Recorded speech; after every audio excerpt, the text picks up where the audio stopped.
he went like, he said something, and then he ended it with like puppy, and then he like did one of those at me, and I was. He did the wrist thing. Yeah, I was You like, got I don't Spanish know. happy pride. Maybe. I don't know. I've got a quick story for you guys on that front. So like this was about 2016. I was in Philly with my buddies. I was visiting, like we were going to the beer fest and whatever, right? And as we're going down to towards Broad Street, because we're gonna go like probably pregame for a little bit or whatever, we're all leaving my friend's house. And as we're all walking through, it's like 7 of us, and we're all in like our mid-20s.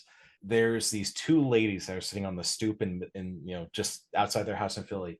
And with the heaviest smoker's voice you can think of, like 3 packs a day, we hear, "The meat market's back in town." Oh my god. Oh my god. Hell yes. Reverse cat calling. That's the story. Yeah, that's the story of my first meeting cat call. Hell yeah. I love that for you so much. I don't. Just the meat market's back in town. Oh my god. Sorry, I'll stop giggling eventually. That's too fucking. I love that. Well, That's better than most things that have been. Hi, and welcome to Blank Bodies, a Vampire the Masquerade V5 tabletop and horror podcast. I'm your host Hunter, and as always, I'm joined by. This isn't a vampire podcast today, but I will leave that a mystery because this is John, and that one, and this one is Sarah. Hi, and we have a special guest, as you might have heard during the intro, friend of the show, Erik. Say hello, Erik. Hi, I'm in fact the meat market, all of it. Every single one. Perfect. My name is Erik. I am a storyteller with City of Glass Games. I am this year's Shifter lead storyteller, and I'm here, I guess, to how about you guys say what we're doing here today? We're running Blank Body's first Awoo adventure. You know that movie American Werewolf in London? You know how I'm pretty sure that it has a sequel, American Werewolf in New York, or something like that? It's Paris. And Paris. It's bad. Isn't there one though? I could have sworn there was one. I think you're thinking of Teen Wolf with Michael J. Fox. I'm gonna Google this. Thank God he's pretty. I have all of knowledge in front of me. Anyway, it's like that. We're going to be pretending to be werewolves in a city. We are working with City of Glass Games as a kind of preamble for their LARP that is happening at Gen Con, which if you can check it out, you should. Yeah. I guess I can get into a little bit of what we're going to be covering as far as any sort of content warnings, all that stuff you'd like me to. Absolutely, right. Go for it, dude. So, as I said, my name is Erik. I am the lead shifter storyteller at City of Glass Games for our Gen Con LARP. I'm also our major event organizer. So, if you've seen any of our events, likelihood is that I've registered them and stressed about them for months. A little bit about me. I am a STEMI, and I am also mixed indigenous myself. So we will be sure that any topics related to cultural appropriation, we kind of stay away from. Happy to give those checkpoints. The hard content warnings we have for this game as we enter it. I will be going very hard into body horror. Why? It's World of Darkness. 2, it's Werewolf. 3, I like the Umbra a lot, and I like to describe those things. 2, as we are going to be Garu in some extent, and me guiding through it, there will be heavy depictions and descriptions of violence. Not necessarily to things that would cause any sort of trigger content warnings, like I'm not going to harm Fluffy or anything, but to the extent that if they're fighting a major horrific abomination, I'm going to describe that in detail. There also may be slight conversations and depictions as far as race, ethnic, and economic disparity or inequality. They'll be brief at most, but they may be touched upon. And we will absolutely not touch upon anything that is related to SA, either in backstory or in game. That is a hard X card for me. With that, are we ready to delve into the horrorscape that is my mind? Let's go. Oh, yeah, sounds good to me. So I'm in character. Which of you would like to be first? Or would you like me to just pick one of you to open this up with? Let chaos decide. Oh no, that means I have to roll a die. Then I'll roll on me. It's the first die roll of the game. Yeah, I rolled a 7 Get on out a of the way D10. I now. don't know what that means right now. Yeah, we didn't Hunter, set it Love up. we're gonna start with you. Oh, okay, cool. I guess I'm a 7. That's what I've learned. it. It's a pretty good number. Nice Yeah. and lucky. So, give us your name. So I am the person hunter, but I am playing Evander. His Garu name is Raka, Raka. Do you want me to go ahead and dive into some of those questions you sent, or give Absolutely. some preamble?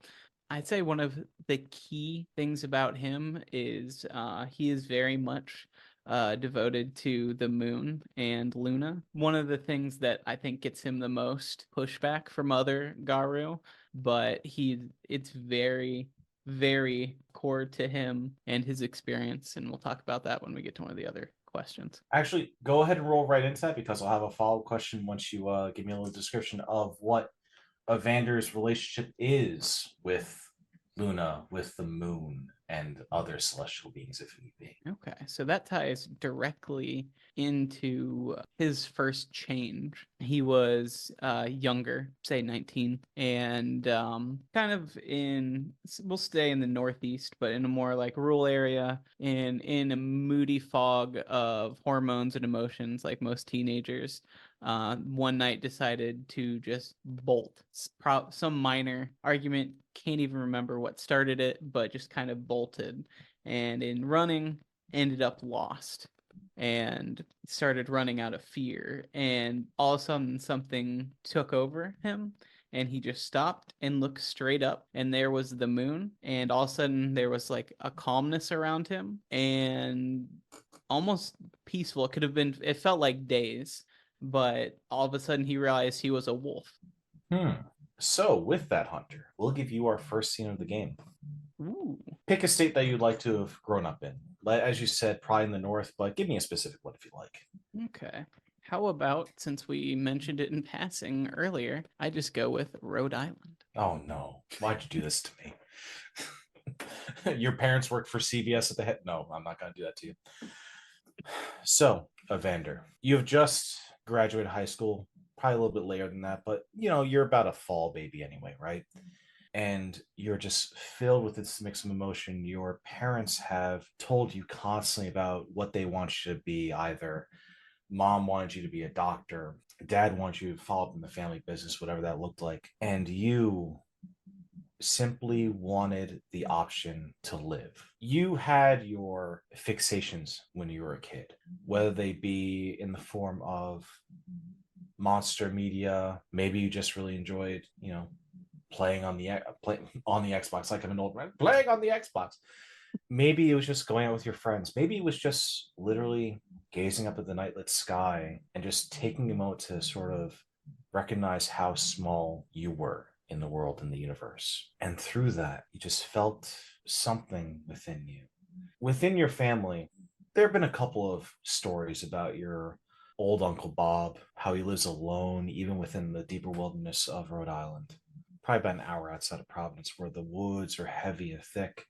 There's really no one around. Old property that used to be bought up back then. But you remember specifically during one of your family gatherings, there was a lake, partially natural, partially man-made in how it was kind of carved out. But there was one night in particular in the hot summer heat. The fireflies would dance. You would hear the crickets sing.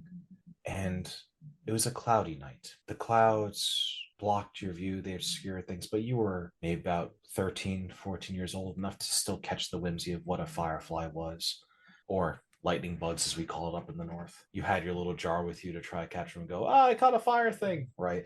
And after about an hour of running around in that setting, skirting across the damp grass that was soaked with water from the pond, the clouds parted and you could just remember the light of the moon reflecting as though a clean mirror. And for probably the first time ever in your life, you felt something truly serene and calm. Growing up, your family was loud. They were always at each other's necks about something. Either it was the finances, it was the stress of this thing, it was your grandparents and their health condition, it was your old Uncle Bob and whatever the hell he was doing. But when you first caught that clean, reflective glimpse. It was the first time you ever felt like you found something that you could belong to.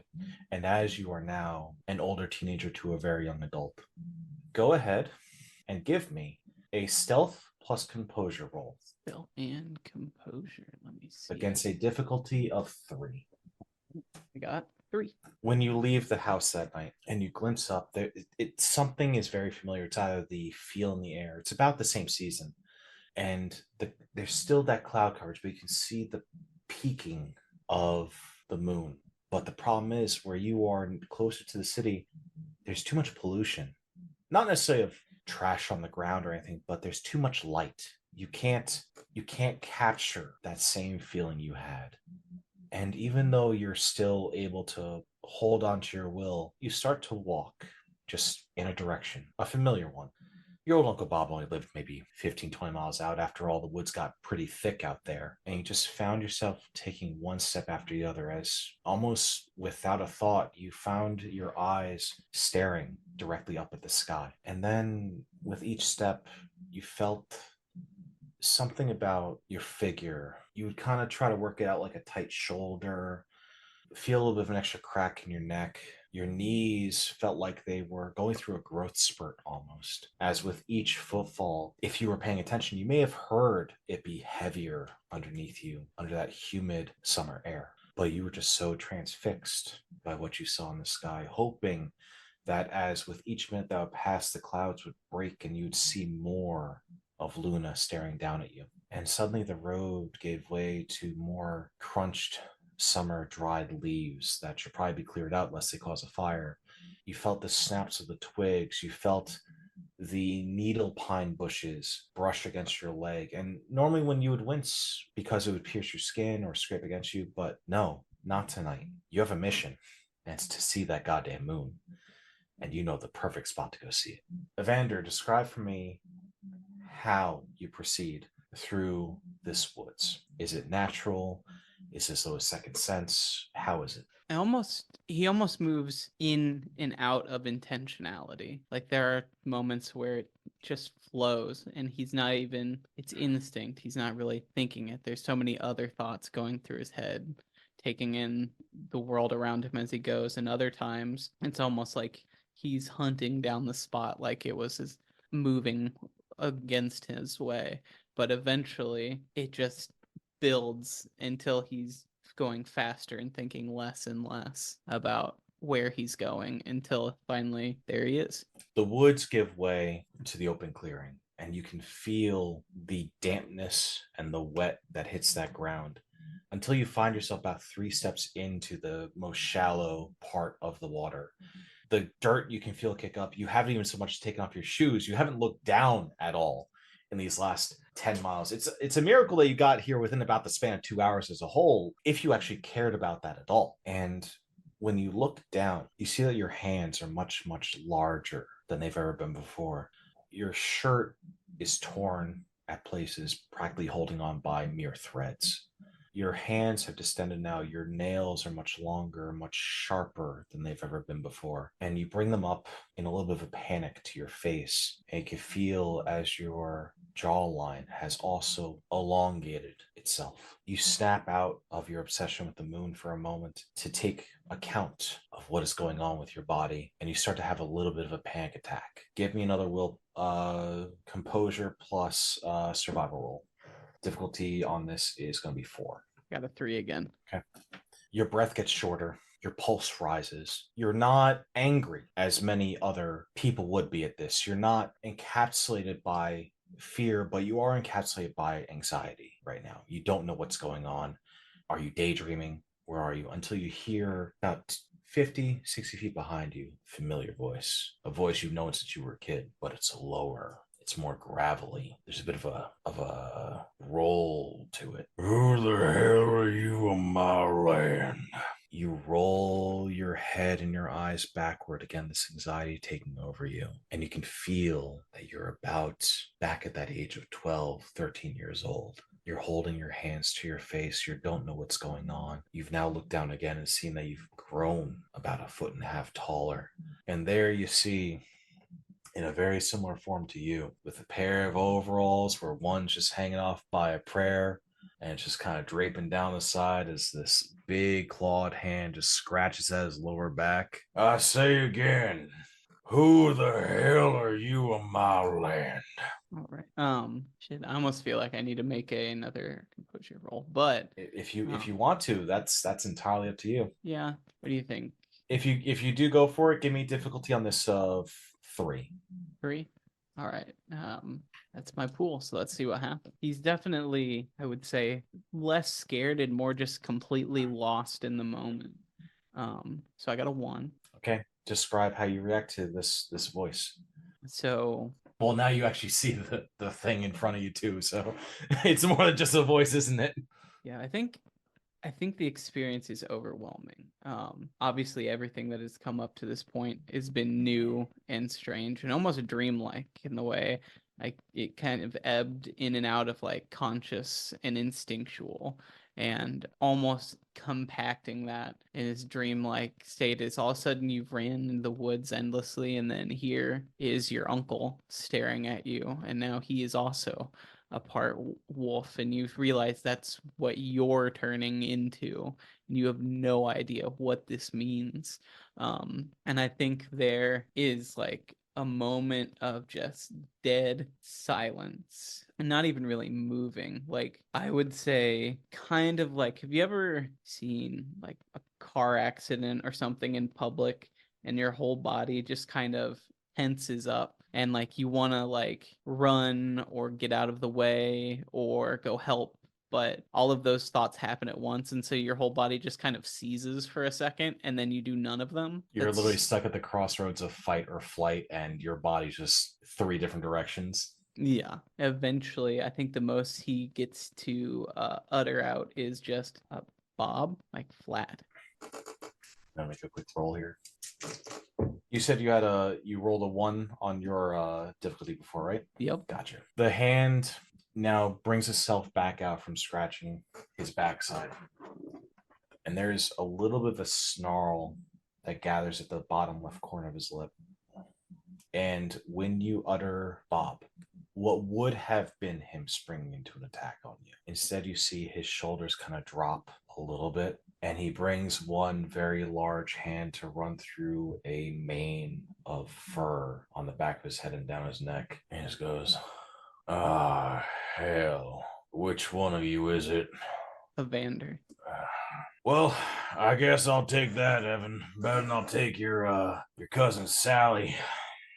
You looking at the moon lately? I followed it here. You feel on the earth his heavy footfalls as they approach you. Nothing with intimidation to it. This is like, as far as the first shift could go, this is probably the calmest that's ever happened, probably to anyone. And it's very familial. And give me a quick wits roll, difficulty 1. Just straight wits? Yeah, you could add intelligence to this too if you'd like to as well. Okay. 4. Evander, back when you were a kid, you had asked a couple of times to go back up to Uncle Bob's place. And there were times where your parents told you flat out no, that Uncle Bob, as odd as he was, he kind of kept a little bit of a schedule to himself. And you remember begging and pleading on one particular night, so much so that your parents relented. They said, okay, fine, we'll take you. He doesn't want us to go, but we'll take you. And on that night, you drove down to where Uncle Bob's was. You got to his driveway, the old gravel and rock kind of giving way under the tires. And as you got there and you were about, you started to pop the door open before you heard a nearby howl, long and drawn out and a bit painful, but it was close enough that you, at your age, you quickly closed that door and you begged your parents and said, take you home. Your uncle, as he approaches you, it's that same type of memory. And he leans back as he clasps a large set of hands on the both of your shoulders, turns you to face him directly so he can get a good look at you. Your feet and your legs are now wet and heavy with the damp mud that's underneath them. And he looks at you and gives you a headbutt before he turns his head up and he lets out a long, drawn-out howl, inviting you to join him. I'm not going to do that because I have a little too much social anxiety doing a whole ass howl. But after that howl concludes. He again takes you. Now he's got about his entire arm around you. He's giving you a little bit of like a scruff around your neck, trying to get right behind that ear. Now it's super itchy. And he leads you back towards the cabin. And unlike a lot of other Garu, you had a bunch of questions asked and answered that night. So, Evander, with it being your first shift, tell me, how does Evander look when he shifts? What is key and distinct about him? What sort of physical affects change with him that were never there before? Or does he have any scars that he had maybe as a kid from running around, playing in the grass, and cutting up his legs decent on a piece of stick that stuck out? What does he got going on? So he was always more timid kid. He enjoyed being outside, but not necessarily in a rough and tumble sort of way. It was always more of a peaceful, like going for a walk, enjoying himself, looking at like the different flowers and plants and that sort of thing, and less of going out and hitting stuff with sticks sort of kid. He's also not an physically imposing man. I assume for out of character he was in like more of a glabro form there. Mm-hmm. If you were Krynos, this would have been a whole different interaction. That's fair. He definitely already has like longish hair, and it's almost as if where his hair goes down to his shoulders, instead of keeping that long mane, it almost like grows out of his skin in a pattern similar to that, like down the sides and around the ears and down his neck. And he's always had like a lighter brownish, almost golden brownish hair color, but this is almost more like modeled in pattern with streaks of black and gray through it as well, almost like a African yellow wolf, if you want to look up a picture, African golden wolf. So it's kind of that golden reddish brown into blonde, like almost mixture. As I'm literally looking at. Gotcha. So, Very coyote looking, but yeah. Yeah, it is a wolf, but it is not a big, like him, it's not like super imposing of a wolf. It's like on the border of being a coyote. There are some bigger ones that do look more wolf-like, but Gotcha. Are there any heirlooms or other affects that Evander has on him? Anything that have been passed down from generations that you've kept on your person? Necklaces, earrings, anything like that? At this point, no. I think especially given the state at which he left, kind of honestly started as a almost hissy fit, kind of self-pity party into a bolt. So I probably just the clothes on his back. If he'd even remembered to like grab a wallet or keys would almost be impressive. I think it started as a I'm going to the backyard and then just kept walking. And does Evander have a particularly favorite form to take now that he gets more control of this over, say, the next 2 years? I would say that he tends to stick in Galabra form if he's around other Garu, but he's also kind of been wandering for a long time, or at least the time that there has been, and he would probably spend a lot of that time in Lupus form just because it's a lot easier to get by without money and to travel as a wolf than it is as a person of no identification. Gotcha. And do you spend a lot of time with your Uncle Bob, figuring things out, letting him introduce you to other members of the pack? I would, especially unless something were to happen to push him to leave, even if it's just like them encouraging him to go find his own way, which is kind of what I was leaning towards. Like this is your time to go figure things out. Most people have to do that at the beginning. You need to do that now, and so that's when he kind of leaves and kind of makes his way over eventually to New York. And tell everyone now what your auspice is. Say that again. Tell everyone now what your auspice is. Oh, yes. I am the Theurge. And in your time, especially that summer, getting your first interactions before your uncle kind of cut you loose, kicked you in the ass, and sent you off, he gave you a little bit of know-how as far as how spiritual contracts can work. But he himself was definitely not that kind of wolf. So he gave you a name, gave you a number. Before he set off for New York, he said, when you get there, feel free to give this person a call. But the problem is he didn't tell you what they looked like. He just gave you a name and a number. It could have been anyone. You could have been a spam caller in that phone. You don't know. And we'll get to that in a bit. Next, Sarah. Hi. It's your turn. Oh, Jesus. All right, let's go. So, Sarah, No. give us a quick bit on your character right now. Yeah, so I will be portraying Poppy. They are kind of a upbeat. I enjoy being outside, kind of like flower crown kind of girly. A lot of cottagecore, that kind of thing. Tends to have their hair up in some sort of messy updo with just lots of flower pins and butterfly clips, and is wearing like hiking boots and a floral dress with a little backpack, and does a lot of outdoorsy hiking, and is super into foraging. To the point that while they were a teenager, they started a social media channel talking about foraging. And it's kind of turned into their side job. What is that? So, what is that channel called?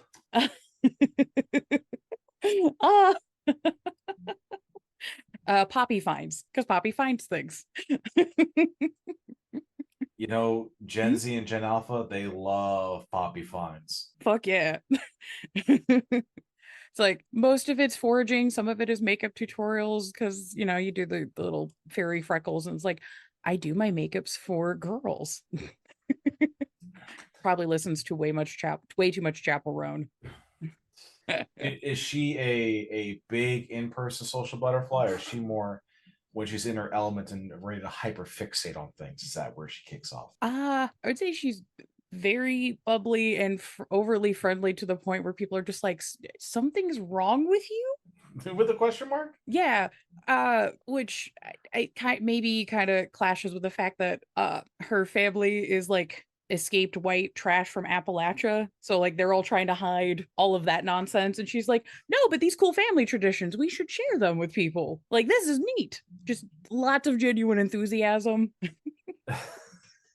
She is in fact the person going, no, I have to tell you about the next Micah. I have to tell you about the next one.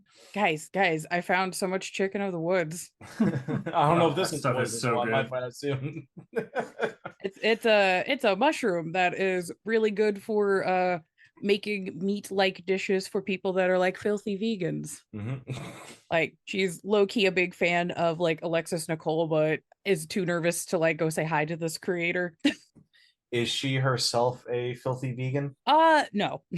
Does try to eat like more ethically. Has current aspirations because her parents are like, you need to go to college and have an actual life. She's like, what if I go to college to go study some sort of like environmental conservation? So And how to build a cottage.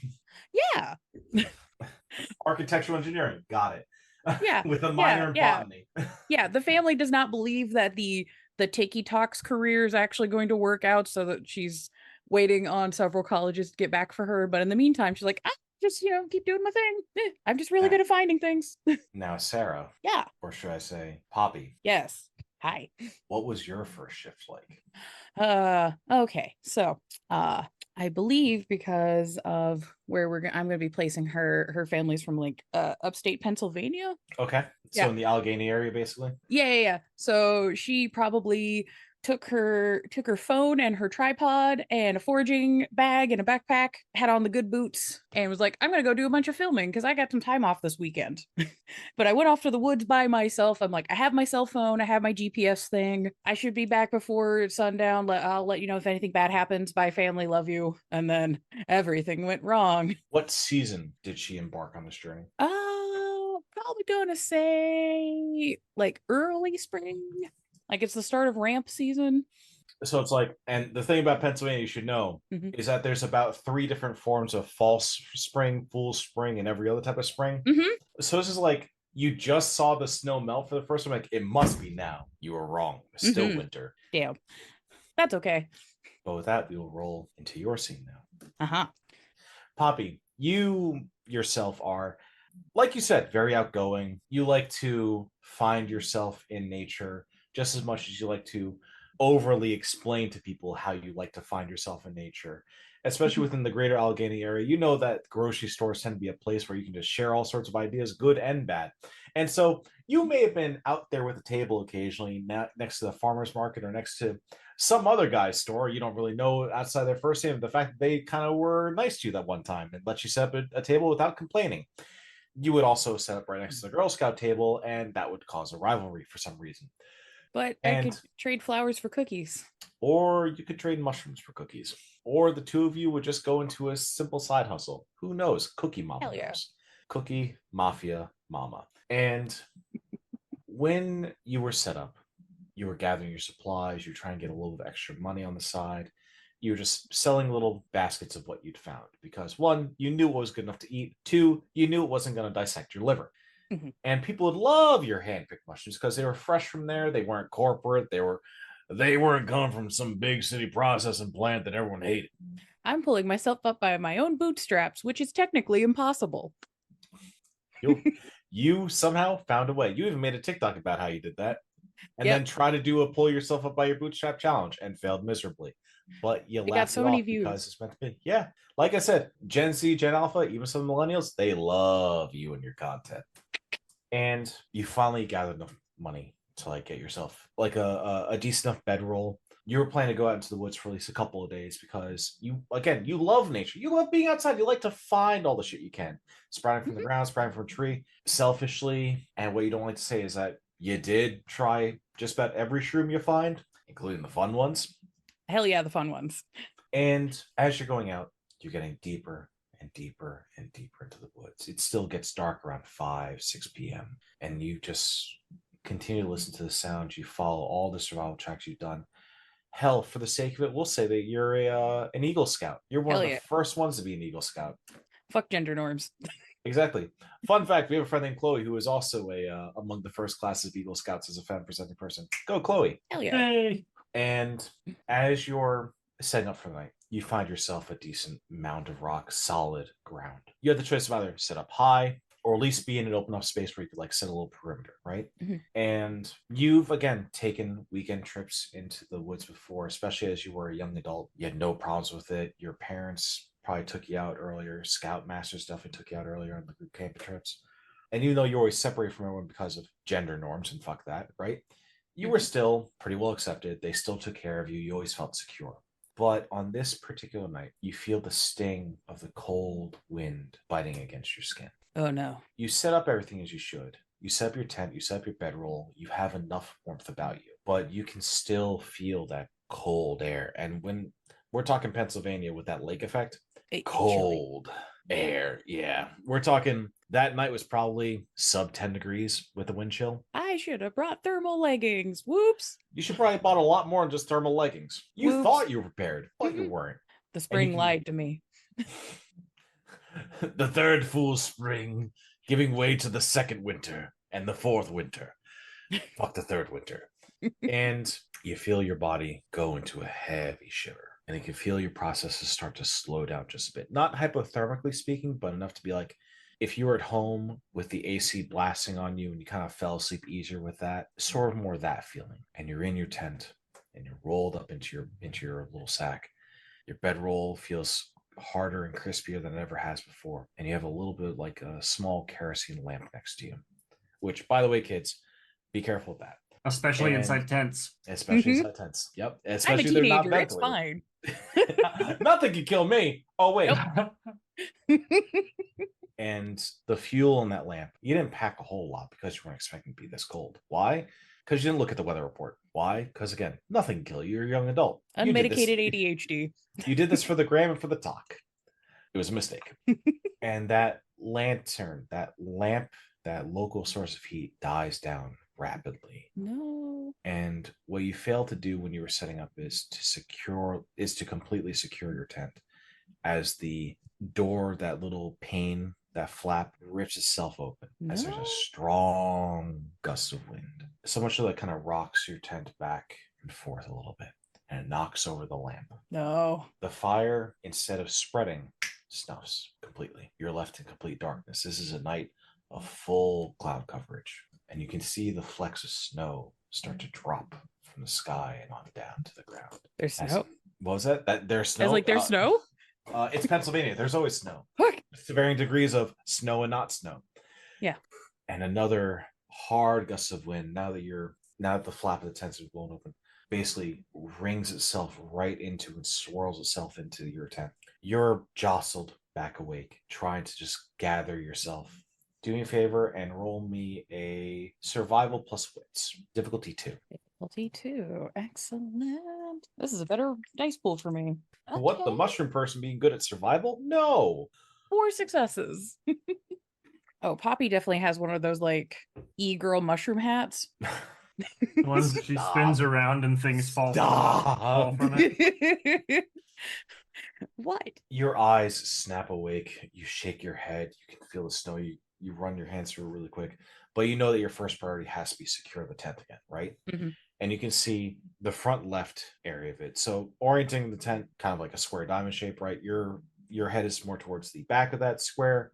Mhm. Your feet are towards the front, towards the flap that would open up. The front left. So by your left leg, you can see it like from the ground. The little spoke that you kind of like hammered in lifted itself up. Not sure how, but it did. And you can see it's like that side starting to rip up, and you can feel it's like the back left starting to rip back up. And you're just in this like frenetic state of breathe, breathe, breathe, breathe. Get your wits about you. You bundle yourself up a little bit tighter with a heavy coat. Actually, no. From the sound of this, you weren't expecting this. You don't have a heavy coat. You just have like a normal winter coat. Yeah. Or a windbreaker because you're really foolish. I'm not sure yet. I got like a heavy hoodie with like a little vest over it. There we go. Little punk vest. good old LL Bean punk hood vest. There we Yes. go. You got it straight from the catalog for Christmas. Mhm. And you again shake your head. What color is your hair? Like a really warm chestnut brown. Leaning more towards the auburn side or leaning more towards the brown side? It's like let's say like a ruddy brown, but it's definitely still like very brunette. Gotcha. Your hair is swirling in front of your face, dangling about. Yeah, hair dangling. God, my descriptions. And another gust of wind pushes heavy into your face. It's almost like it's deliberate in how this wind is hitting you.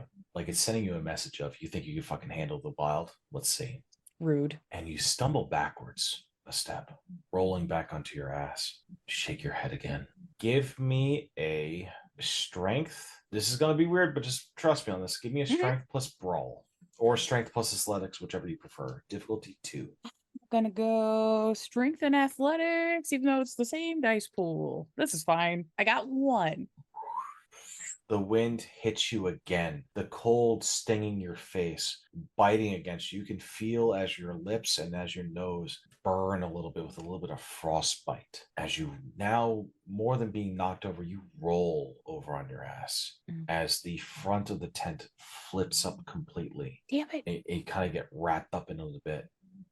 And when you roll, the back of your tent rolls too. And you just feel as your body's giving way to gravity. No, God. And you fuck. are rolling down this hill. You can feel every bump, every bruise, every scrape as it hits and hits and hits. And then Ow. Fuck.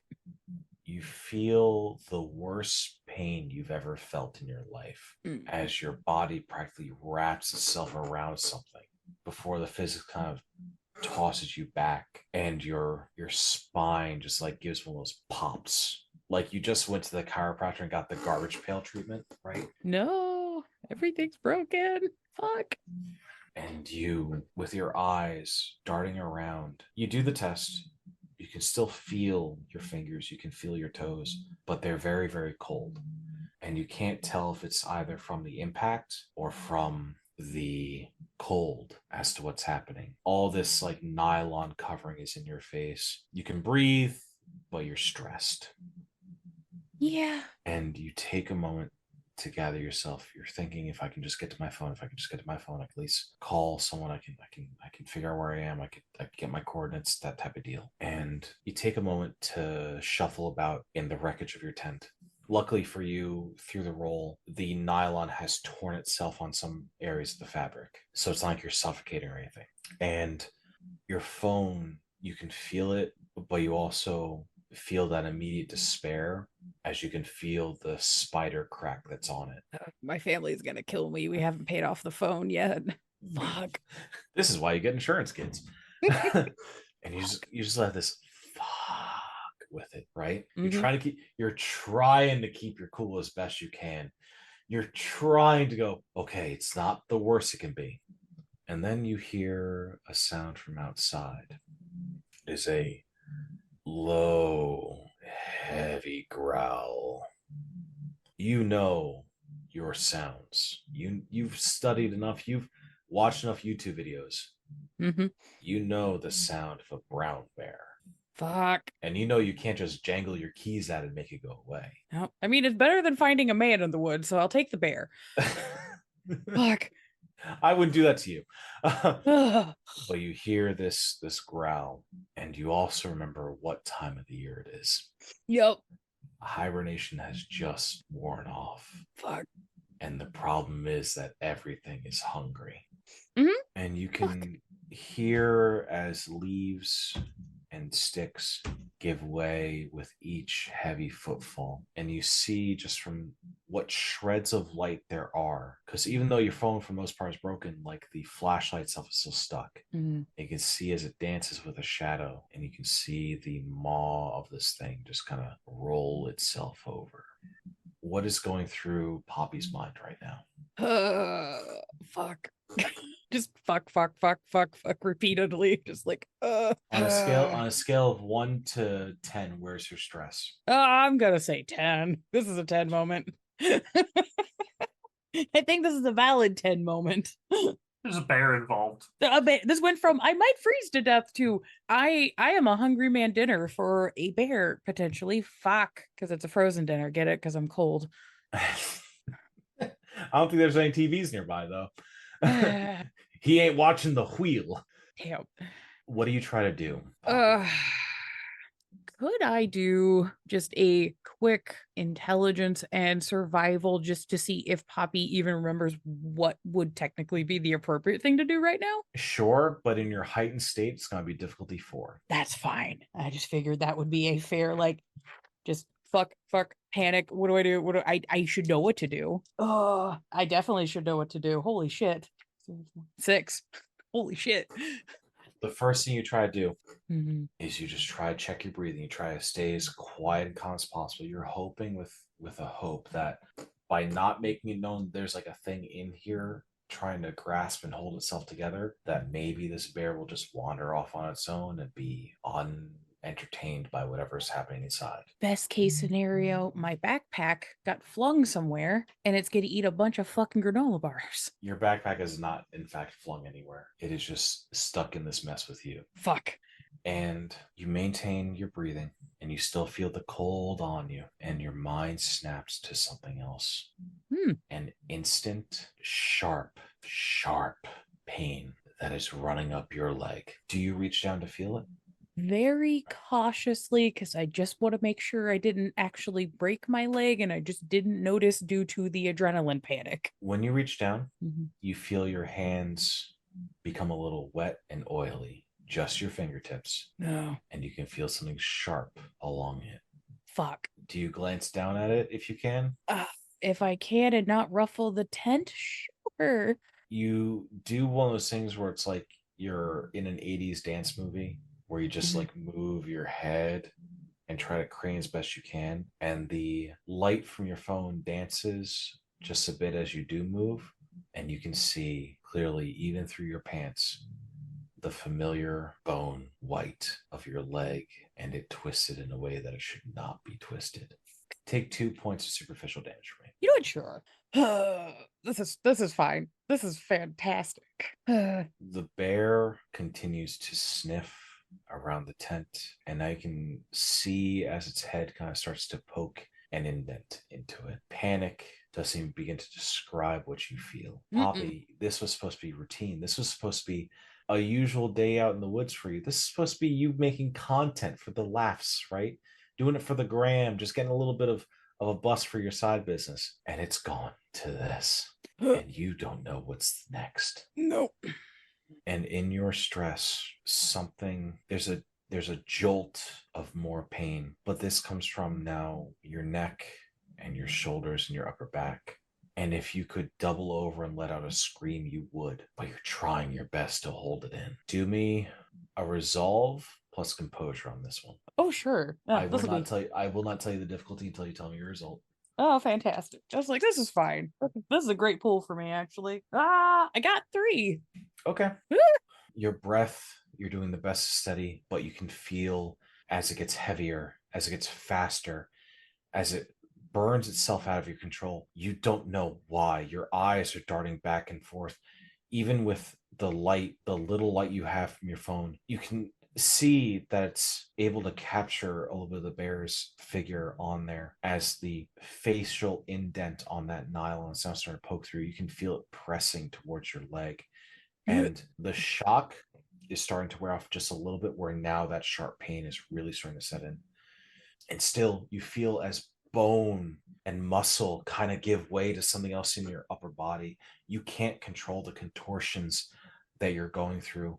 And suddenly, your vision fades for a moment as your heart races, the heavy thumps against your chest getting faster and faster and heavier, as though it beat out of your very chest if you let it. And then you have your right arm shoots to your side, and you grip it with your left in that same instinct as you feel the heavy press of a heavy, heavy paw on your leg. And with sudden instinct that you can't control, your arm and hand raise against that nylon, raise with a Z, by the way, tearing the fabrics, ripping through the cloth until it finds purchase into the hide of this bear. You've never felt this strength before. Usually you kept your nails fairly short manicured because you are, despite your bubbly, outgoing nature, you're an anxious little thing who likes to bite her nails.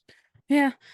But you feel your hand plunge into this creature, and you feel even more it clamp onto there, like you're holding on for dear life, grabbing a tuft of fur, and then another jolt of your arm as you can feel your bicep pulsing forward and growing immeasurably in that moment. And it jerks with it the tuft of fur you had, ripping away flesh and sinew. And you hear the roar of this bear now in pain. What do you do? Poppy is running on pure adrenaline panic logic, so they are just going to bellow scream right back at the bear. Gonna ask you this because it's a little comedic. Yes. Like you're going through your second or third puberty. Yep. Does your voice like crack as it shifts tones with this? Like it's your first time letting out a cry and you just feel that crack in your voice? Yeah, I think what is happening, because it's a absolute just I'm going to die panic scream at this bear. The scream probably starts off very like harsh, like feminine rage, like blood curdling scream, and then as the shift is happening, it like cracks and then becomes whatever the fuck is happening. Because I don't know, Poppy's just on pure like I gotta no. Hey Sarah, guess Yeah. what you get to do as the first thing of this game? What do I get to do? Give me a rage check. Ooh, fantastic. Let's see. Hey guys, I failed the roll. Completely? Oh. Yep. But hot damn. Okay. Hot damn. give me one more rage check for a different thing. Okay, 2 seconds. I got one. Okay. Would you This is Poppy's like no to good, very bad day. Would you like to spend a willpower, or will you trust me to handle this with you? I'm going to trust you for this roller coaster because in character, this is pure animal instinct adrenaline. Just like, I don't want to die here. So, of the two choices of fight or flight, you, like a pachinko machine, the entire thing was lined with the word fight, and there was that one with the word flight, and you landed in several of the fight ones. Your leg, maybe by a stroke of fortune, you hear this snap oh, as it resets back into your skin. God. And you can just tell from the sound that that is something that should not happen. What is going on? Why you? Why this night? You're just gonna go make some content, right? And all these words are floating outside of you before your vision again gives way under a heavy blink. The next thing you see is the light of dawn as it pierces your eyelids, and you don't have any of the nylon from your tent on you. Your clothes have torn themselves apart completely. You find yourself at the base of two rocks that meet to make a form of like a bed, like a stone slab bed. As your eyes painfully wake to this intrusive sun. The sun is hurting the Goths, kids. And you can feel your hands. They are no longer wet and oily and warm, but instead are crusty and cold as the what was the oppressive wind from that night is no longer oppressive, but is somehow comforting as it drapes itself still over your body. Where do you look when your eyes open this morning? Probably gonna bolt up immediately and go, look left, look right, no bear, look down at leg. Is it broken? Your leg, by some stroke of miracle, is completely reset itself. There's not even a sign of a scar. What the fuck? You're looking in all manner of directions, and a bit of that shyness kind of takes over as you realize you're kind of stark naked in the woods. Yeah, I'm just gonna fold my arms over my chest and still just be like looking for bear signs. When you fold your hands over your chest, you see that your hands are covered in that dark crimson iron and rust color. Oh boy. And that color covers not just your fingers, not just your hands, it runs up your arms, it is on your legs, on your thighs, and you try to catch yourself for a quick grasp of surprise, bring your hand up to your mouth, and you can feel the same crustiness around your mouth. Oh god. And you look down at that hand. Now as it becomes wet, the redness returns back as though the oxidation was being reversed a little bit, and you look straight up this hill from you, and about 100 feet up you see the remnants and tatters of a nylon fabric along several trees. But more importantly, you see as there are bits of fur and sinew and flesh that almost form a sort of procession trail leading up that hill. And you look up, following it with your gaze, and you look to the left as it meets where that nylon will be on that fabric, and you see as the remnants of a corpse of a bear unceremoniously are tattered along a tree. What is your reaction, Poppy? Mostly this, just sitting there, just making confused, what the fuck noises. Just question for the scene, just wherever Poppy parked the tent, did she put this in a place that's not far from a hiking trail where there's going to be people? She would have been maybe just barely off. She would know the trails enough to know the good spots for overlooks. But they were well-traveled overlooks. The grass was patted down from many footsteps. There's a bit of a dirt trail there. Some familiar growth, small weeds and flowers that almost kind of lined it to the side. So she would have been in an area that was well-traveled. Okay, so after but that was where she parked the tent. I'm down the ravine. Yes. Cool. So after the initial what the Poppy is going to collect her bloody and naked ass and get up to her stuff to try and wash this off, and I'm praying she had the sense to pack a spare thing of clothes because we need to get the fuck out of here. Just I'm almost like, how many dots of resources do you have? No, that yeah, you'd at least have a change of underwear, if anything. I just need something. You look down as you go up towards your stuff, and you see that your nice vest jacket you got from LL Bean for Christmas, it's torn. It's shredded to hell and back. Your favorite band tee is also shredded to hell and back. Your jeans shredded to hell and back. Damn it. But in your stupor, in your frenetic state, you do get back to where the tent is, and you can see as further up the hill as it goes back to where you were originally coming from when you rolled down, some of your items did roll out of the tent. Either they got loose from your backpack, like your bedroll. You can see the fractured shards of your kerosene lamp up above, and you do manage to scrounge at least enough clothing to be, if you were found, presentable, let's say. Cool. And gonna use whatever water I have or manage to scrounge to just wash this shit off of me. It would take you about a half hour that morning, but you'd be able to find some trickles of where the snow was, some of the damp mud even. You kind of wash it over your hands and shit, right?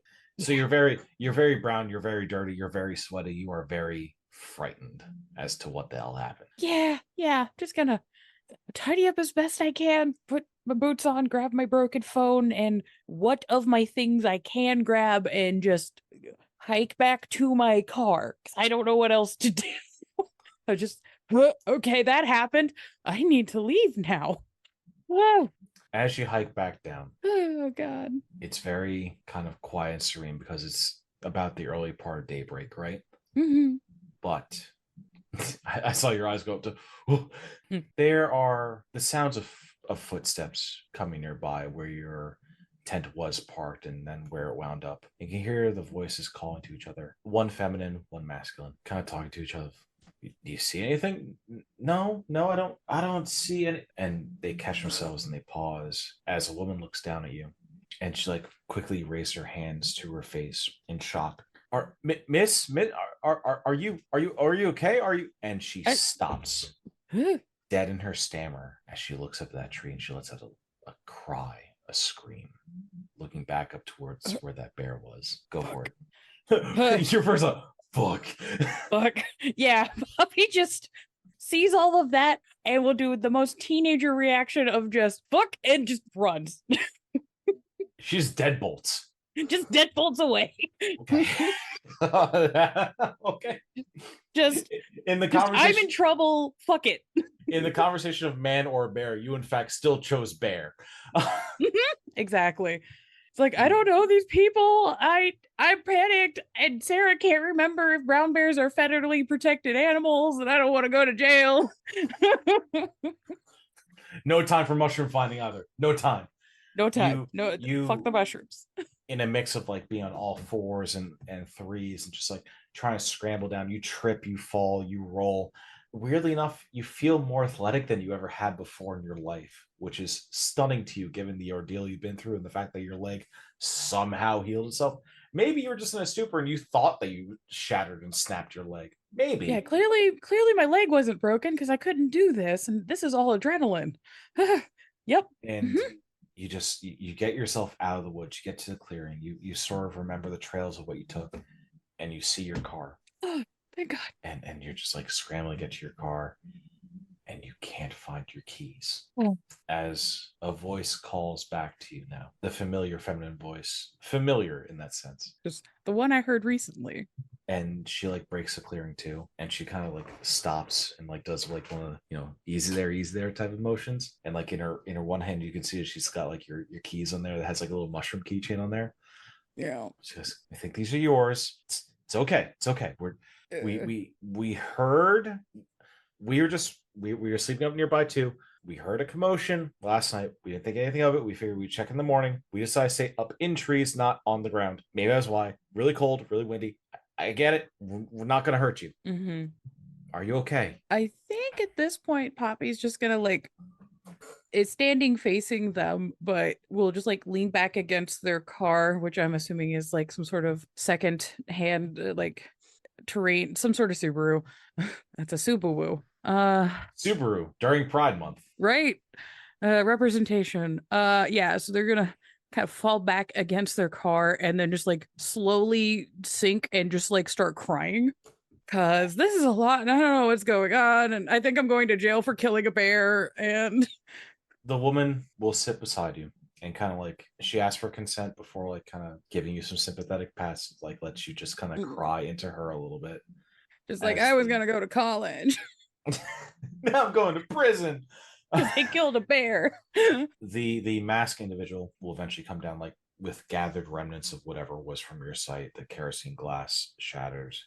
Your nylon tent, some things that fell out of your backpack and the like. And you'll spend that early morning part just kind of in a stupor. They manage to get your car open with you, but they don't want to trust you to go home and by yourself just because of the state you're in. So like they stay with you for a couple of hours. They're talking to you, finding out your name. And when they do so, you feel an odd sense of comfort come over you. As the woman shares with you a word you never heard before in your life. The word kinseeker escapes her lips, and like she quickly covers her mouth as she says it. She couldn't help it. Like, what does that mean? Poppy goes from being like trying to be chipper and just upset to like just going back to sobbing and then going back to trying to be chipper and it just like not quite working. She looks at the mask. She looks at the mask guy again. You know neither of their names at this point. You no, I don't. And he's kind of nods and he walks off to a different side. Make sure like you guys have a moment alone type of deal, right? She will have helped you unlock your car and she just sits with you in your car. You don't get to surf for the next like 2 hours. As she starts to explain some things to you, and she tells you of the first shift. She tells you of why the wind was so harsh and biting that night, about how when you're that close to nature, sometimes the spirits will leak forward etchings of their power. And on that particular night, for whatever reason, the north wind was either angry or testing something or someone. And when they found you that morning, they had their answers to what was going on. I'm a criminal. I killed a bear. Yeah, that's what Northwind is all about. He's like, I'm gonna make you commit crimes, right? That's no Gar Poppy's society like, for you. look, Poppy's Jail time super only. into animals. So she's just like, fuck, I killed a bear. Do not pass go. Do not go to the Karen. Do not collect $200. Go straight to jail. Damn it. She explains to you, and she shares with you the word Gale Stalker, and she explains to you some degree of how in that particular area, the closer you get towards the sky, the wind becomes more and more harsh because of a domain that is established. She shares with you all these terms and words that you've never heard before: Garu and Umbra and spirituals, anything you can imagine. But then she pulls you into a hug, and you can feel a strength behind that hug. It's comforting, it's warm, it's safe. And she pulls away and she shows you her hands, also large and now hairier and shifted. Yeah. Poppy's gonna panic and like push themselves as far back as they can in their car. Just the initial like, And she again like gives the it's okay posture. She shares with you, it's okay. I'm like you. We'll figure this out. did you also have to kill a bear? No, I didn't. I just got frostbite in my toes, and I thought my legs were gonna fall off. I didn't have to deal with the bear because I wasn't going out when the hibernation season ended, you dumbass. And with that, we cut away from the car, and I ask you your next question, Sarah. Yes. Poppy. Yeah. In your time since your first shift, what are some key distinct physical characteristics that Poppy has? I think when Poppy does any kind of shifting, their shapes tend to be kind of fluffy. I would say think of like a Studio Ghibli wolf. You're going whole ass Princess Mononoke on me right now? Yes. Fuck it, I'll take it. Hell yeah.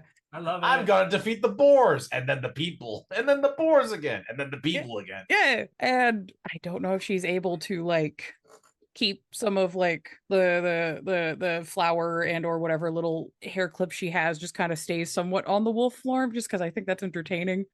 I mean, physically speaking, you could always have that. If you wanted to write a dedication it, you could too, but then it would just sink into your form. So if you just like got a couple of hair clips on there, that's totally fine by me. That's just look, a big Studio Ghibli wolf with like sometimes a flower crown is very entertaining to me.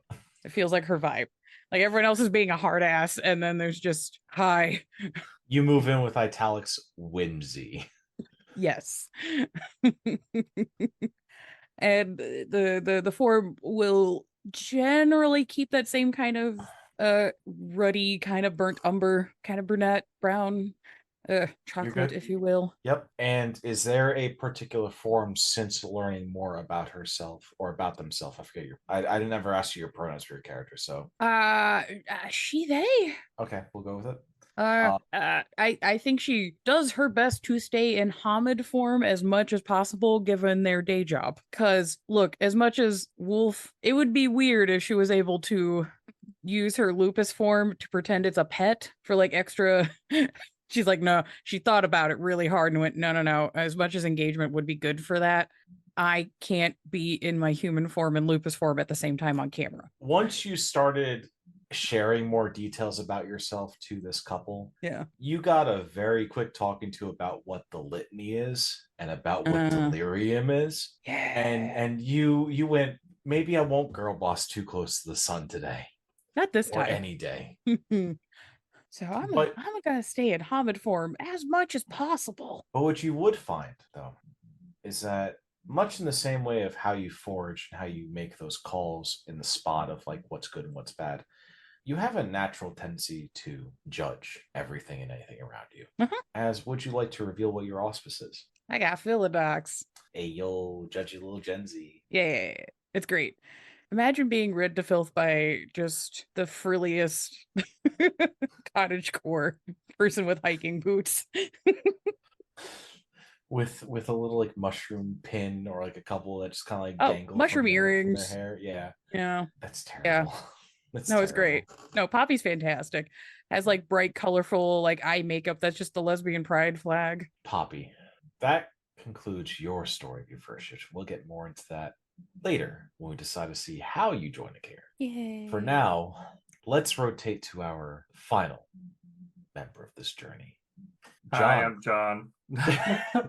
Hell yeah. I'm John. I'm gonna play his name's Donnie Fetcher. Donnie he's had a rough life so far. Being in New York and spending most of his life, living on streets and under bridges and in subway tunnels. He knows the streets and he knows how to take care of himself in those, and sometimes that's a bit of a problem because he's a small guy looking at like 5'4", but has kind of little dog syndrome in that he's like, I don't care how big you are, I'll take you out, and doesn't know when to give up those fights a lot of the time. That kind of led to scenarios that would have been his first change. Yeah, it would have. I'm gonna reverse the order on this really quickly. Oh no. Does Donnie have any defining physical features or characteristics about himself? Yeah. His nose has been broken. How many times? He stopped counting. When it just kind of, you can push it flat against your face in from almost any direction. It doesn't matter anymore. But it is crooked all over the place. He's missing a couple teeth from fights that he's been in. He is usually covered in like bumps or bruises of some sort. That may change because of changing. But yeah, he's got scars and things like that from fights he's been in, but not presentable in quote unquote polite company. Okay. So I got two more questions for you. Oh yeah. One, how long has he been living on the streets for? So he is in his first change, he's mid to late teens. And he's probably been on the streets on and off since he was about 10. Gotcha. That answers both my questions. I didn't realize. Oh, okay. And as a young adult, does he have a job or is he still on the streets? He's still on the streets. Just making a scratch by fighting people and taking what he can? Yeah. Okay. He's definitely a bit of a, oh yeah, you needed that thing. Give me like a couple days, I'll find it for you. And that might be stealing it from a warehouse. That might be, getting it some more mildly honest way. It got you the nickname Fetch. You would have preferred people called you Don. You would prefer Donnie, but no. The streets hardened you and has said you got the name of an activity someone does with their dog. Fetch. So, Fetch.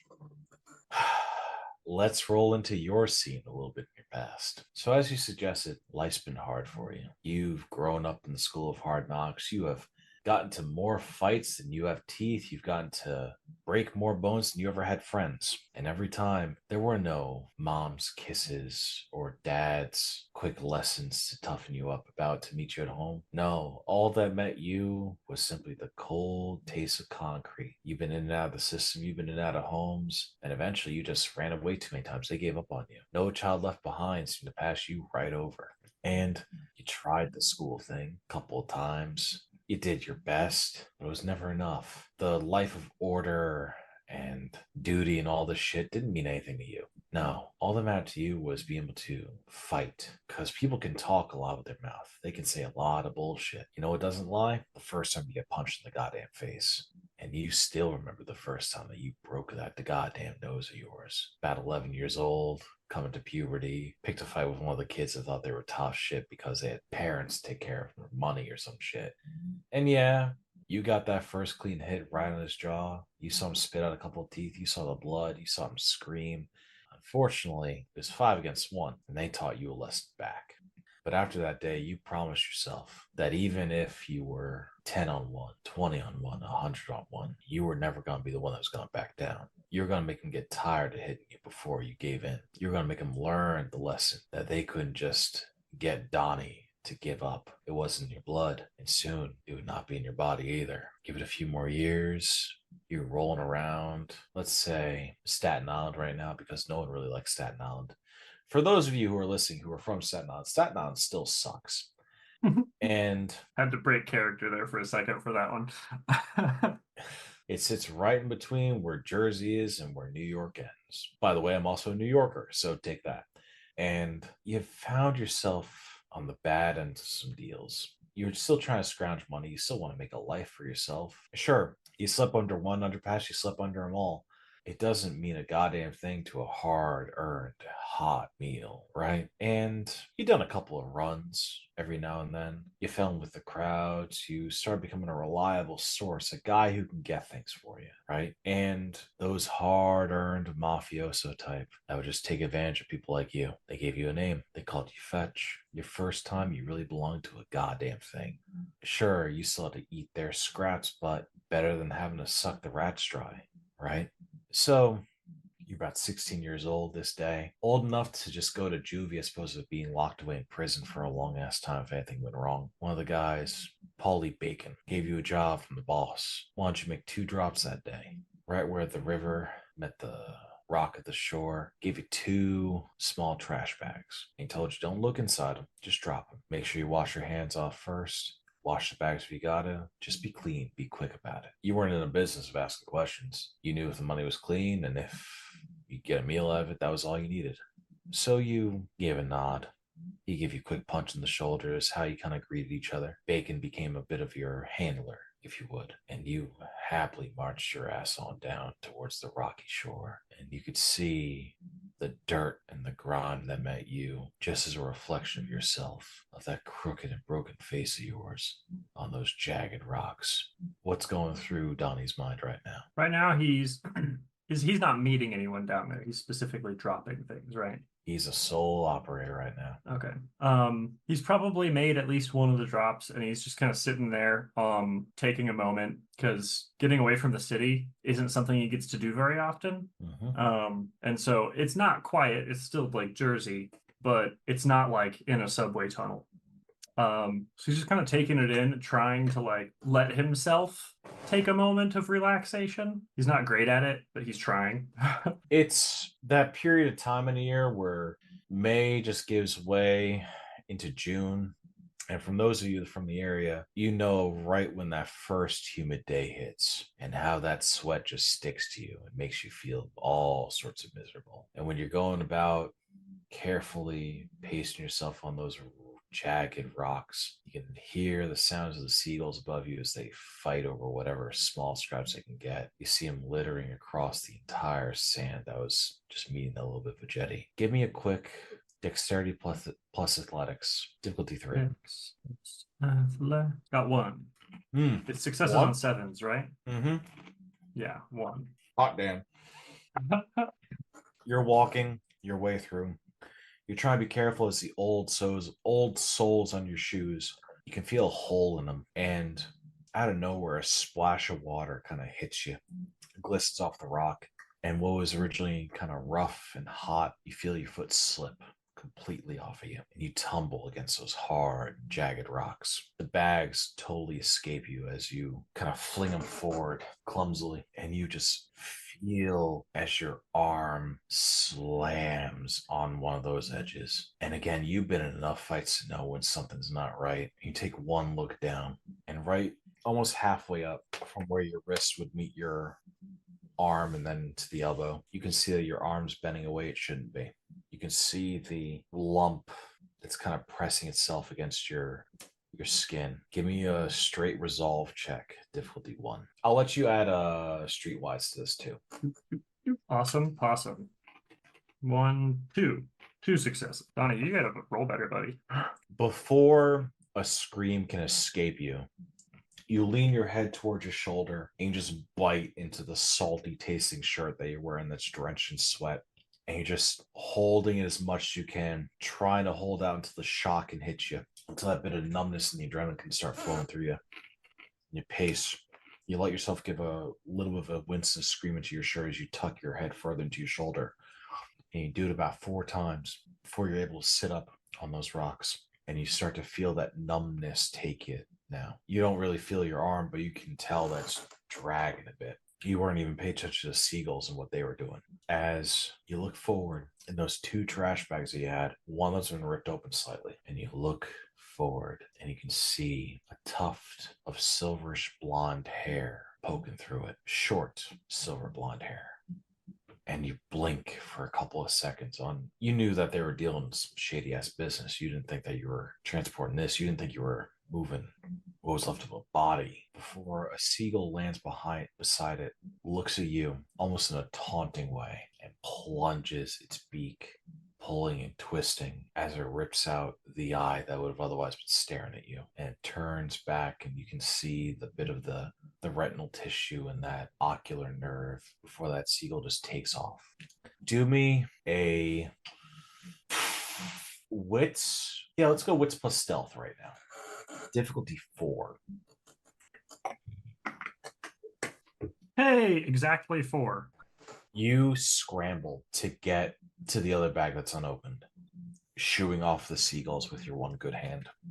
And you turn to look back towards the road. No one seems to have gone by the last 5-10 minutes, let alone no one would give a shit about some street urchin like you. It's quiet outside the signs of the seagulls and the water as it crashes upon the jagged rocks. And you take one trash bag and you try to maneuver your body, kind of propping up your elbow against your body, pinching it so that way the slump of your wrist, it's noticeable, but you can at least kind of move about a bit without having full dangle at your side. And you try to twist your hand down while holding one bag, and you grab the one that's not been partially opened with the other. And around you, you can see that there's, if you can get all this to the water, you're probably going to be fine. It'll just float its way on down. Anything can eat it when it's in the harbor itself. So you kind of like half rip open the bag to hopefully make it sink. But you have to be sure that's going to go under the water. Otherwise, it's going to get tied to you. And you bring it back to where you fell, basically. And with the bag that's already been opened, you take one of the heavy rocks and you put it in there with the head. And you give like a whirl of your arm as you huck it into the water. The splash hits. It's still shallow water, but you can see it bobs up and down a bit as it gets swept down the river. And you try to grip and turn and get the other bag. And right as you're about to turn back towards the jagged stone, you hear a sound you wish you wouldn't hear in a million years right now. Woo! As a cop car is pulling up, and you can see this motherfucker has his eyes dead set on you. What is your reaction, Fetch? At the sound of the cop car, I don't know if it would be visible from where the cop is, maybe, but there is like the heart sink into your stomach and then out your legs, essentially, of fuck. I'm holding part of a body, and he's stand there for a second and then just drop the bag and look at the cop and do his best like, I'm on drugs. Sorry. This is gonna break a murder. I'm on drugs, not I found this. I don't know what the hell's going on. No, it's that officer. Yeah. I'm on drugs. So he doesn't say it, but he gives the look of like, he starts like purposefully letting his like twitching his body a little bit, and he's just like fidgety and starts like biting his teeth a whole bunch. He's trying to act like he's kind of tweaking out, and he's gonna at first at the very least actually kind of approach the cop. He's trying to, like, if he were clean cut, he would come at the cop with the, have you ever heard about our Lord Jesus Christ? Right? He's trying to make this cop want to disengage by just being unpleasant. Unhinged. Yes. So he's gonna come up to the cop. At first, he's like, "Hey, officer, you see that guy over there? Hey. What? Stay right the fuck where you are. Where the fuck? On the rocks? Stay right the fuck there." Oh, come on now, man. You're looking at me. You pulled up to me. I got these rocks. He moves his hand towards his belt, reaching for his taser. I said, stay right the fuck there. Okay, well, I sure hope the tide doesn't splash me in. So, and I think that's the last thing you got to worry about right the fuck now. And you look down, and again, your heart just sinks as the other bag has been torn open by a couple of seagulls that are roaming by. And it's not like one of those simple tears. they went full bore at this thing while you've been trying to pretend to tweak out, and you can see as another head just rolls out. Another. Yeah. And the officer reaches with his other hand to his walkie. It's on his chest, and he's starting to call it, and you can hear it. And he's saying, "Oh fuck, why today? Why why today? Sure, life on the street is difficult, but why the fuck today?" Right? He's calling it in, and in the sense of tweaking that you got going on, Fetch, you see something in the rocks. It kind of moves quick. You can only catch it with a glance. The sun is hot. It's beating down on you. You're dealing with your shock right now. You got a cop right in front of you who's calling in more. It's going to be a long time before you can get the fuck out of jail this time, right? If But ever. you see another quick flash of movement again by the rocks. It's small, looks furry, but you can't quite tell. It's got a long ass tail. And you hear a loud squeak with it too. As it goes further into the rocks, you can see as you're trying to pace and race your mind with every thought that you got going on, there's a little bit of an access tunnel, a little sewer tunnel. It's dirty, it's dank, it smells like shit. You're in Staten Island, of course. But this little thing, you can see it crawl up and jump up into that tank, into that pipe, and it kind of looks back at you, beckons to you. What are you doing? If Donnie feels like he's confident that he could make it before just straight up getting shot, actually, no, he wouldn't care. He'd look down at the bags again, look at the rat, and then look at the cop, and he'd say, "Hey, fuck you, pig!" And then he'd just jump and run as fast as he can to the tunnel. Sorry, you got me good there. Fuck you, pig. You got me real good. Just dropped the tweaking act entirely. Yeah, bolts. When in doubt, right? Okay. You are doing a dead sprint right now. Let me make sure I got your sheet in front of me, because this is gonna be a thing now. Oh boy. No, you good. You good. It's just gonna be a bit of a thing. As you say, "Hey, fuck you, pig," he drops his hand from his walkie. His right hand, practice movement, fluent movement, doesn't go for his taser now. He goes for his saddled pistol. And as he raises it up with a practice hand and his left hand bracing it to keep it steady, you feel your feet and that arm of yours now. You're no longer worrying about keeping it like at your chest and trying to keep it steady. It's just kind of flapping behind you a little bit. And you can still feel that searing pain, even through the shock you're feeling. This uneasy, uncomfortable, foreign feeling of a broken arm kind of flailing with that lump. Give me a dexterity plus stealth on this. I will tell you your difficulty after your roll. 3 successes. Yeah, that's an 8. I wasn't sure if it was a 3 or an 8. You hear, but before you can even hear it, you feel 2 rounds hit your right thigh, and then the pop after. As you kind of awkwardly grip with your right arm this tunnel entrance, and you swing your body ass forward, this pain now shooting into your leg as you're digging in to the pipe, scooting your way in. The cop is still not an eyesight of you now, because you happen to like squeeze yourself in this like weirdly deft maneuver, but you're in bad shape, dude. You can feel that sinking feeling in your heart now give way to a rush of adrenaline as the pain sets forward, as the shock is wearing off, just the heavy thumps. And you blink. You're no longer trying to pretend to tweak out. You're going into full-on survival fight or flight mode. You're looking around for this little thing that guided you here, this little rat, you think it was. And you whip your head around, and you see there's no grate in front of you. No bars, no nothing. This is just an open pipe. And further down, with that blink, you can see the spectral wisp of something. Again, you hear a squeak. What do you do? How is this tall enough that Donnie can stand, or is he going to be crawling through this? So think of it being about 3 feet tall. So Okay. you can go hands and knees, Yeah, but mind you, you're basically down one an hand. arm and a leg. Yeah. The leg you can still roll with, because it's not like it got you bad. It got you bad where it hit, but you don't know where just yet. Right. Okay. But being down that extra hand is going to make this difficult, even when crawling. You can try to crouch through it. You figure probably getting as far as you can and hold out. But you know that once you're in here, you're also just easily trapped if you hit a dead end. Right. Donnie would just kind of like lean. He'd get in the tunnel and he'd lean there for just a half second, continuing to just fuck, man.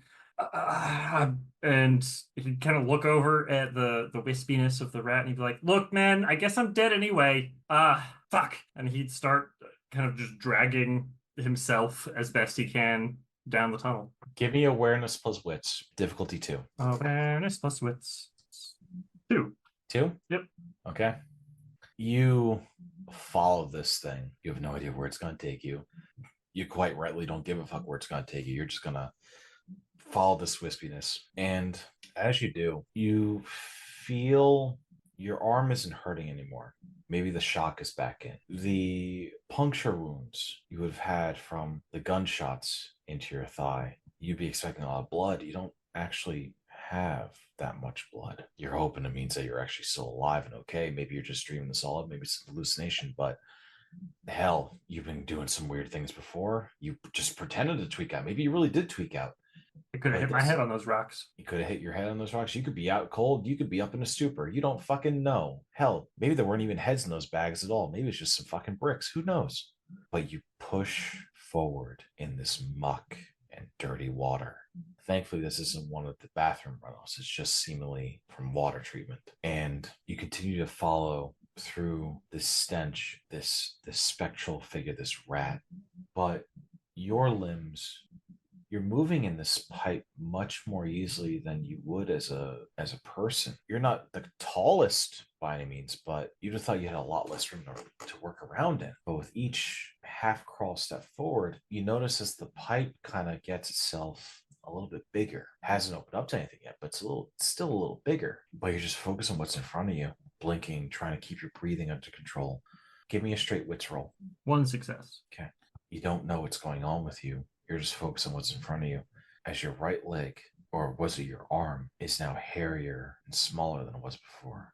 You're hobbling a little bit, but your left leg follows the same suit. Your back right leg follows the same suit. And your arm, that broken arm, instead of being slumped to the side now, it's kind of like bent forward like an elbow, but you can't feel the pain. You just keep pressing forward. You keep pressing, trying to escape the situation that you're in. How the fuck did you get in this situation? You keep racing that thought over and over and over in your mind until the water gives way to a split at the tunnel, left or right. Do I see the spectral mist anywhere? Give me an awareness roll, difficulty 1.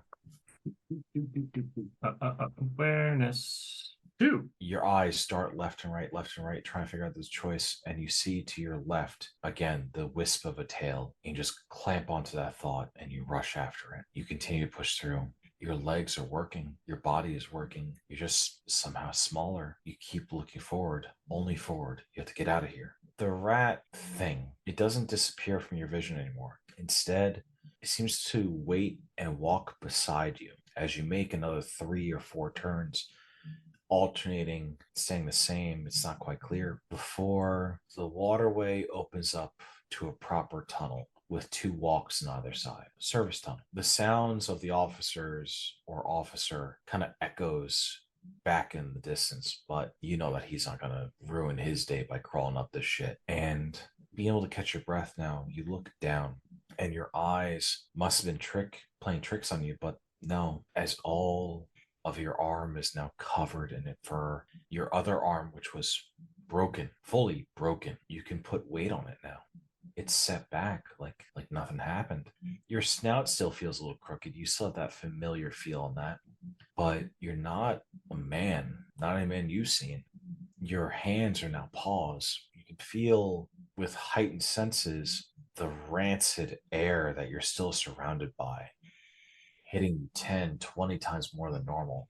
But still, you follow this rat, continue to follow this rat through and through these tunnels. It's guiding you. It's protecting you, if you could guess, until it brings you into sort of a antechamber of several different routes of water converging on one spot, different systems that run through the city. And you hear a voice or two masculine voices kind of shouting at each other about some random bullshit, talking about how dirty it is, but hey, it's still fucking home, right?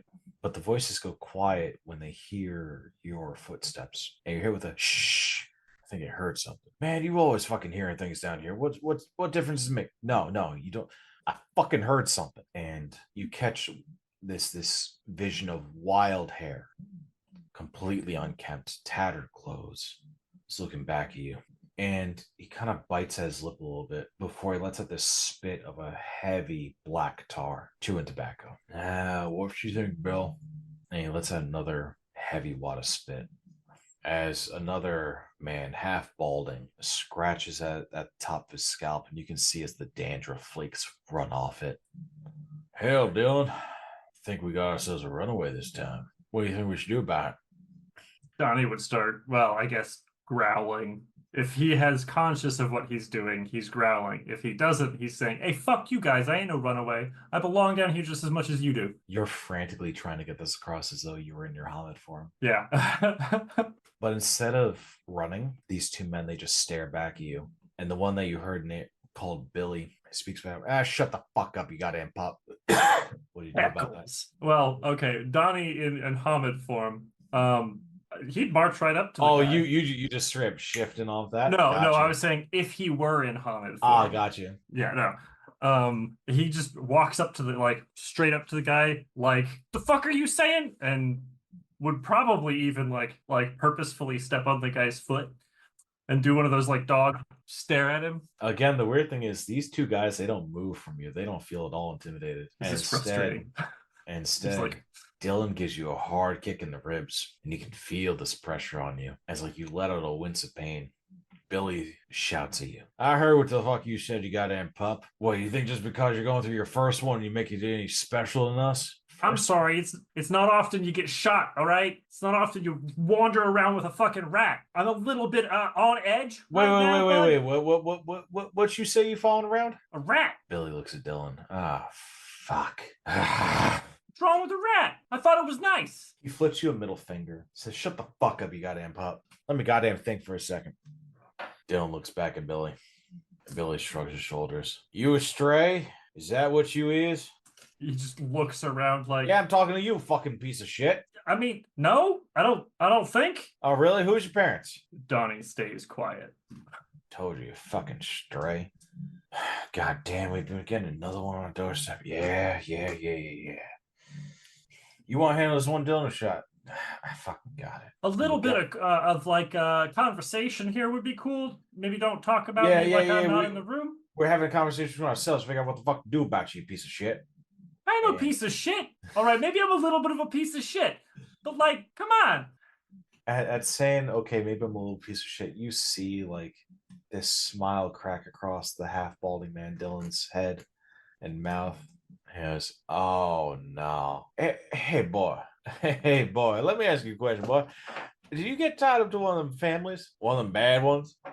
You can hear the whistle and the wisp between his teeth as he says that. You can see he's missing his front teeth. He looks at them, knowing that talking about working with a family can get you in almost as much trouble as actually working with a family. I have some acquaintances. Don't try to be fucking smart with me, you piece of shit. I'm just asking you if you're a part of a family. But obviously, if you're trying to keep it secret, then tell me which one is it? Oh wait, come over here. Let me get a good look at you, kid. Dylan is speaking faster, it's like his accents are changed, he doesn't know where he's from. But he beckons you with a simple hand to walk over towards him. He'll walk over and he looks at him. He's like, "What's your intersection?" Without a moment's notice, he grabs your jaw and he twists it to the side, looking behind your ears. Hey! The whole time. Just get a goddamn good look at you. Oh, stupid fucking kid. Billy goes, wow, what's up? The fuck is up? Billy, get your goddamn accent right. God damn. This kid got tied in with Patelis. Oh shit, that's big business. Yeah. Tell me, kid, they have you doing murder on this time or drugs? I didn't kill nobody. I didn't say you killed anybody. I asked if they made you do a murder on fucking kid. Oh. Without there were some people in some bags. Maybe a couple, maybe more. I didn't count. Billy slaps Dylan across his head. That explains enough right there and there. Fucking A. Well, you said you fought a rat to get down here? Yeah. God damn it. Big one. And Billy cracks his neck, and his back twists and turns, and he kind of bends down to all fours as his jaw becomes elongated and stretched. This ugly, matted, and wily fur just juts out from his back, but you can see his clothes kind of form into him as he stares at you with a jaw that's about twice as big as yours, as you can tell, and he just whales back his head and rams into yours. Give me a quick brawl check against 6. That strength and brawl or just brawl? I'll do Dex brawl on this one because you're trying to test a reflex. Just put my dice tray down instead of trying to hold it while I roll. I'm gonna use a willpower because I'm close. Okay. I got a crit, so 1, 2, 3, 4, 5, 6, 7. Okay. He wheels back his head on you and just like meets your skull, but you don't flinch, as like you find a way to redirect the force fit just enough to not split you right between the eyes. And you can hear his buddy Dylan just laughing his ass off. Ooh, he got you good. I guess New Blood's got a way about him. Fuck, dude. And he cuts himself short before Billy, who just freshly shifted, looks back at you. He can feel this guttural growl at you. And he says, "You sure this your first time, kid?" I mean, I don't remember he slaps his like paws on the ground. That's a very playful posture, by the way. He's trying to be sarcastic, but he is in dog form, so Ooh-wee. Fucking A, this guy's a new one. Fresh new. Doesn't even know how to turn back yet, does he? God damn, when I get excited, let the Southern come at me. Fuck. I'm supposed to be from New York. All right, boy. All right. Tell you what. You one of us now. Call us a bonar. Tell you what. Stay calm, stay cool. We can talk about why you're here when you're here. But I'll tell you this. You're safe now, boy. Chill out. Show you others. Won't turn you into no cops. But in exchange, you're going to share with us a story of what you've been doing. Got that? like today or like overall. I don't give a fuck when. Eventually. Oh, I meant like been doing like for the family. And he like calms himself down a pace. He stops talking so fast. He stops letting the drawl slip forward. And like in that mild manner pace, like more of the New York comes out in him. Son, I don't know how to tell you this, but you ain't gonna be working for that family no more. Oh, absolutely not. If I see Bacon again, I'm gonna kill No, him. no, not like that. Not like that. Don't get ahead of yourself. He's a different kind. You'll figure out why soon. No. You see, you're one of us now. You're what we call a Garu. And sure, didn't you think for a second how the fuck it is I can understand you? He stays quiet on purpose. Yeah, fucking thought so. Just stares at him. Tell you what, just calm down. I'll get you some food. Rat's gonna take care of us. And fuck, Billy. When probably about 3 days time, we'll introduce you to others like us. We'll tell them we found a new one. Fuck, where are my manners? My name's Dylan. That one's Billy. I'm Donnie. He looks you up and down. Sure you is. Just stick with us. It'll be okay. We'll run you through the ropes. But boy, I hope you ain't got no family at home waiting for you to come by, because life's about to get real difficult for you. Unless, do you even have a family, boy? No. Dylan looks down at Billy. Billy looks up with like big hispo eyes at Dylan. Just like us, and fuck. All right. And he just like kind of leans back against the wall. You can see he's got some provisions set out, a couple of dead animals that have found their way through. And he just picks up this like half rotted piece of chicken, throws it to you. Go on, eat up. And how to tell you to turn back. Fuck it. No.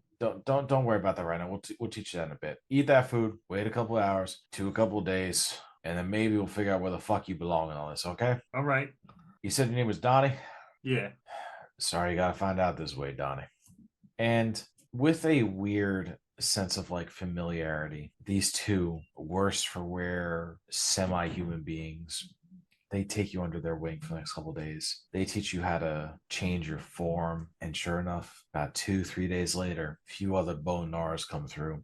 And you learn the ways of living on the streets, but now you got a reason to fight back. And with that, I'm going to ask you your next question, John. What is the defining characteristics of Donnie now that he's shifted? What does he look like when he lets his beast out?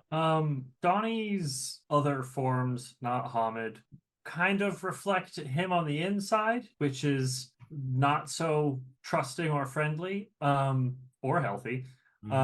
So think like, what are they called? Shoot, the Mexican bald dogs, Mexican hairless dogs. Okay. Think that, but like patchy. Where theirs is very smooth and like almost silky, even though it's like peach fuzz. His is more like almost somebody took like a jackass moment with the clippers to him, and he's just like, it's like wild and tufty. Like it should be more smoothed out, but because of just how unlucky this man is, it's like he had a bad day at the barber, right? Yeah, bad day at the barber, kind of greasy, stringy. What is there? All right. Over the next couple of years, you would make the most unusual friendship with that rat spirit. I mean, after all, it got you out of the worst jam of your life. It helped you find a family. Hell, it even got you fed for a night. And despite the fact that it was rotted ass chicken, it tasted so sweet. And with that, John, Skipper, you will have found your way into being a bone gnar, and you would have learned those hard lessons through all these sorts of pranks, as you didn't just wander yourself into a couple of bone gnars. You lucked out in that they were just like you, Ragabash. And with that, we conclude your story. Oh, yeah. That went way smoother than I expected. Half of me expected a bloodbath. With that, that will conclude our session 0 of this werewolf quote-unquote one-shot. But this served as an intro to the first shift, a story that I really like to emphasize and tell in my stories, so we understand a little bit more about the characters, what drives them, what backgrounds we could include in all their stories, and more importantly, a nice on-ramp as to what it could mean to be a Garu. I'll let you guys wrap it as you want to, because I have no idea how you wrap these episodes. Erik, shame. Anywho, thanks Paralyze for the music. Hell yeah. Hell yeah. Check them out on Bandcamp. Give them a couple dollar dues, all that kind of shit. We exist on social medias. We have Instagram at Blank Bodies Podcast. We have TikTok at Blank Bodies Pod. If you think our work is cool and rad, you want to give us a couple of dollar dues, we do have a Patreon, gives community Discord tiers, lets you vote on things we're doing in the show, and you get Patreon bonus episodes of extra content from us. Yeah. Every month. And I believe at this point we should be wrapping up our live full, however you want to call it, our play of building a city using Quiet Year. So we're wrapping up our Quiet Year. We're doing a full run of that. So I believe I did my math in my head right, which I probably didn't. The last episode for that should be coming out this month. So 3 full Quiet Year episodes. There are 3. Yeah. That math is right, at least. I can count that high. Which was voted on by the patrons. So you get to pay us for content and tell us what the fuck you want. So hurrah. Also, if you haven't gotten your tickets to see us at Gen Con, do it. Fucking do that. Come see us. We're doing a cool show thing. We're doing a live version of the show. We're doing some reading some gaming horror stories from some of the Patreon listeners. On top of maybe the corn wheel will come back. Who knows? Almost more importantly and just as fun is the fact that hey, you know how we schedule you for a small ballroom? Well, this year you're in the grand ballroom of the Union Station. Yes. Yeah, we're in the big one. Please drag please your fill friends. those seats. We Please have drag so your much room friends. for activities, friends. Let's do activities together. Yes, and we might have some exclusive goodies for people who show up at the panel. That's true. That is true. If you have a cool project and you want to share your cool projects with us, you can reach out at blankbuddies@gmail.com. We want to talk to you about your cool stuff that you're working on. And John is still desperately trying to find a real vampire to interview. So Fucking look, I know the masquerade's important and all, but one of you guys have to not care that much. I think now that we've done the episodes on it, we could also interview a real werewolf. There's no We could reason throw to a interview a werewolf in. real hunter because I'm already here. So we can scratch that one off. It will God be damn a it. telecall though if it's a real werewolf. I don't want to be in the same room just in case things get spicy. That's fair. Anyways, we gotta end the show. Goodbye. Goodbye. John, I'm end the show. waving, but goodbye. Goodbye. Goodbye. Oh, I guess I should say goodbye to. Bye. Goodbye. That's what All we're right, waiting we're done. on. Jesus Christ.